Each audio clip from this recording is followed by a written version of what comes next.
the balance isn't a matter. It isn't a matter of shifting and taking from someone else. It's a matter of the fact that when you're sitting on $30-40 billion, as some people are, and you have companies like, just take for example, Walmart, who is touted by Republicans as being this great employer. They may employ a lot of people, but they've also put a tremendous amount of people out of business. They've also they also pay very little money. All right, let's go back. So, if you have, if you have, I don't know, let's say you make $1 million a year, okay, and your tax rate, first of all, your tax rate is already higher, right? Because you're paying a progressive rate, so you're already at the higher end. That's subjective. I mean, Mitt Romney made $20 million last year and paid a 14% tax rate. Okay, well, I'm going to concede the point that it is valid to suggest that those who are making their earnings primarily through investments and then enjoy the lower rate because the capital gains rate, that should be on the table. I concede that point. But if you're making, let's say you're making $1 million a year, you're paying a progressive tax rate, so you're paying a higher rate, correct? Generally speaking, but I mean, no, not generally speaking. I mean, you are. I mean, if you're making, you're making, you can only, you can't. You're paying a higher rate. We have a progressive tax code, so you're paying a higher rate. But I agree with you in principle that that's the case. Yeah. Well, that is the case. But then, and if you get there through your work and your ingenuity, what is the justification for taking an even higher rate, for taking even more money from that individual and redistributing it to someone else? What is the justification for that? Let's say, for example, if you have a business and you have your business, and I've owned a business before, and you have a business, you have, I don't know, half a dozen employees, a dozen employees. Mm-hmm. Okay, you pay those employees minimum wage. Okay, you provide no health care benefits, you provide no benefits of any kind to them, and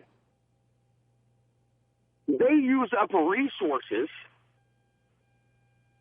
that the rest of the United States has to pay for. No, what you're paying for? I mean, you're paying business taxes. Why do you pay business taxes? I mean, you're paying business taxes that are supposed to pay for those services. Yeah, but you know what? You don't get there by yourself. And what happened in many cases for many years, and I would say definitely in the 80s and early 90s, you found companies who went to great lengths to reward and to make sure that people were paid in accordance with how a company prospered. Now, there's been a shift, since the.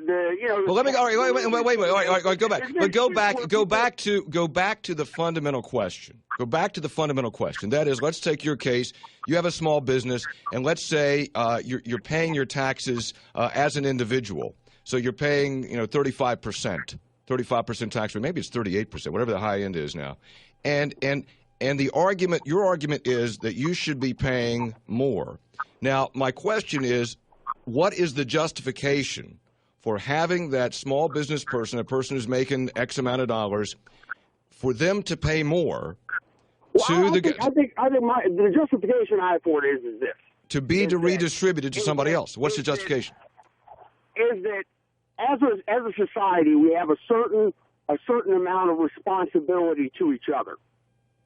Okay, and if we're not fulfilling those obligations to each other, and we're sitting on all our money and sitting on the piles of money and not rewarding the people who helped us get there, and we're pulling that money out of the economy. Well, I'm not pulling money out. If I have a business, I'm not pulling money out of the economy. I am generating money. I am generating wealth. I am employing people. I'm supplying a product or service that people want. I am not taking out. I am creating. You made $80 billion. That's what $80 billion. I'm not talking about $80 billion. I'm talking about a business that employs people and therefore is creating. I'm supplying a service. I'm supplying a product. I'm giving people employment. It's disproportionate to the amount taken out. Absolutely not. Absolutely not.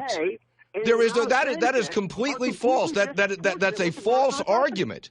If that in the fundamental shift in what am I taking out in the 90s, which was wait. What am I taking out? I have the business. I'm employing people. I'm providing a good or a service that people want. And you're suggesting that business is wait. And you're suggesting I'm taking out more.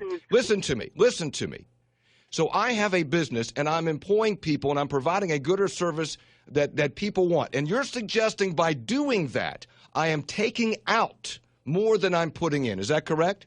Absolutely. That's absolutely false. That's absolutely false. If that were the case, we wouldn't have anything. There wouldn't be any wealth in this country, because that's how we've gotten wealthy, is because private individuals have invested their time and energy to provide something that people want. In doing so, they've employed people, and we have created wealth. We haven't taken it out. If the private sector only took wealth out, this wouldn't exist. There wouldn't be anything here. There'd be trees and rocks and plains. Nothing would exist. Your argument is economically flawed. With the growth. What's that? I said, when the compensation is not commensurate with the growth of a business, you are taking more out than you're giving. The compensation is commensurate with the ability, with the skills the individual has. The compensation is commensurate with the skills the individual has. What do I pay you? Let me ask you this. If I hire you, what do I pay you? I pay you based on the value of your work. Not what the government says, but on the value of your work. What can you do? Can you sweep a floor, or can you program a computer? Can you drive a truck, or can you fly an airplane? What you are paid is commiserate upon the value of your work. And only the employer and the employee know best what the value of that work is. I know basically what your value is, and you have it determined. You say, I think I know what my value is as well. That's how you determine what somebody makes. Your logic is flawed. We'll be back.